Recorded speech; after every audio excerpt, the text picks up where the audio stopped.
It's a fascinating piece of video that leaked out in the 1990s, made it to the TV show Hard Copy, from the Nellis test range. This is widely known. You can see this on YouTube. I'm going to show you about a 30-second clip of it. There's been a lot of analysis of this object. The websites, you can see here, there's a few that do, I think, very sophisticated analyses. The reason we're able to analyze this object is because the data at the top of the, around the screen, it gives the height, the altitude, azimuth, and key positional information on the object so you can track it and calculate its speed. The object had a range of speed from a low of about 15 or so miles per hour to up to 500 miles per hour within a couple of minutes, zipping around, stopping, going up, down, and so forth. It was very unusual. This video was taken in November of 1994. It made a right-angle turn at about 140 miles per hour. It's pretty amazing stuff, and I'm going to, I'm sure some of you have seen this. Let's just run the clip here. It should go. Come on. Oh, there it is. Good. Now, I've disabled the sound for this. You can just watch it. And you can see it's moving. The operators, meanwhile, are asking, well, what is that? Is that a helicopter? That can't be a helicopter. They did not know what this was. And it's just doing all kinds of crazy stuff. This is 1994. And the question is, who's making that thing? Well, I'm thinking that we made it. I'm not sure, but it was inside Nellis test range. To this day, that object has no home. No one's claimed it. All right? It may have even changed its shape. If you really look at the video long enough, it seems like it might have, although it's really hard to know for sure. I am of the opinion that we probably made this object. That's 15 years ago. So it's a little bit about making the UFOs, a little bit of what I think might be interesting evidence. There's more. I need to move on. Is there a secret space program? Well, yes, I think there is. And again, I'm scratching the surface here. We've got the case of Gary McKinnon. Gary McKinnon, a UK resident, has been basically in the midst of a living hell for the last decade. What he tried to do through the 1990s and up into the early 2000s was trying to peek. I used to think hacking, but he really wasn't a hacker. What Gary McKinnon tried to do is essentially the equivalent of standing at the door, waiting for it to be open long enough to get a look inside, looking at U.S. Space Command website and defense sites and so forth, looking for evidence of a UFO cover-up. And he says he found it. He says he found it. In November of 2000, at the Space Command site, got into an area where he saw a heading of list of officers' names under the heading non-terrestrial officers. Other information in there. What we do know is Gary McKinnon was arrested in November of 2002. So the U.S. defense establishment, yes, has acknowledged that he was getting into things he shouldn't have been getting into.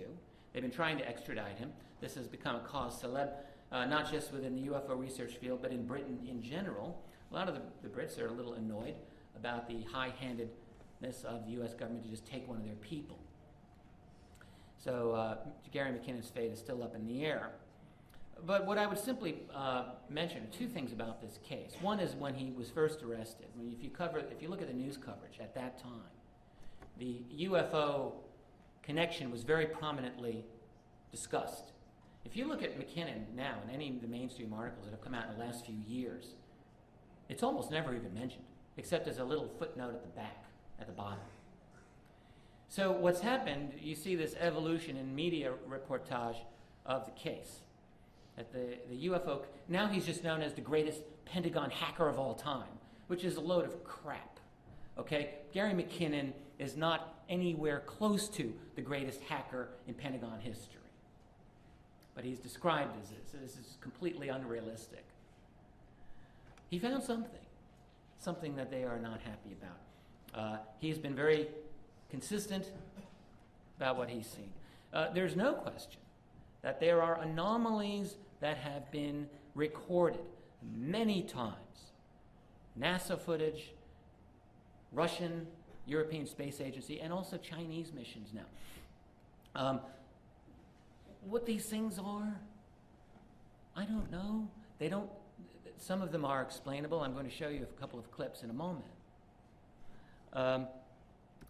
This one here, I wrote about this in my last book. I'm going to play this for you. It's a very brief, it's 1 second. I'll play it a couple of times. I've asked around about this. I've discussed this with Dr. Bruce Maccabee, a Navy optical physicist. The main thing I wanted to know from Bruce is whether this clip is genuine. He said, yes, it's genuine. What it is, I don't know, he said. Well, with that knowledge, as long as I thought, all right, it's genuine. There's an object that you will see, I'm going to show you in a moment, that will come in.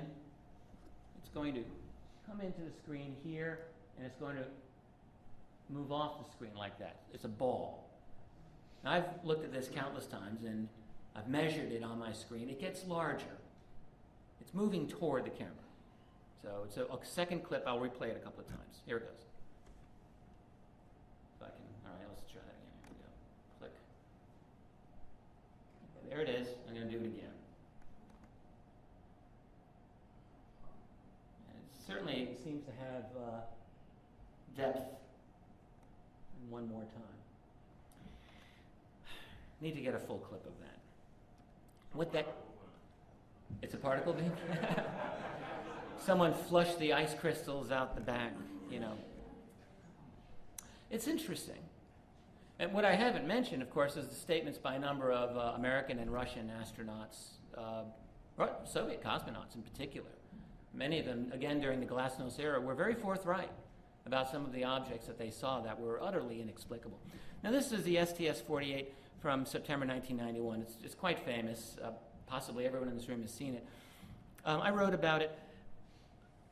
I'm willing to recognize that both sides of this debate have very good points here. And I don't want to say for sure that this is a Star Wars weapon being shooting at an object, but it sure as heck looks like it. I'm going to run this. This is, I think, 30 seconds. What's going to happen is that right around here, you're going to see an object seemingly just appear. Now, it's been argued that this is a craft of some sort, and it's also been argued that this is simply an ice crystal or a dust particle moving into a certain area of sunlight where it finally reflects.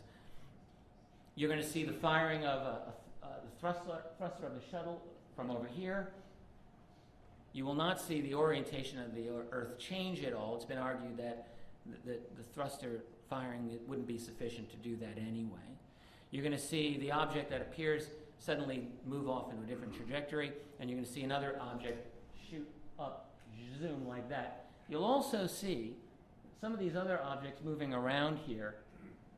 Some of them will change, and some of them will not appear to change their direction. So are these all ice crystals moving around? Here it is. So it's going to appear around here. There it is. Okay? Give it a few seconds. You'll see the flash.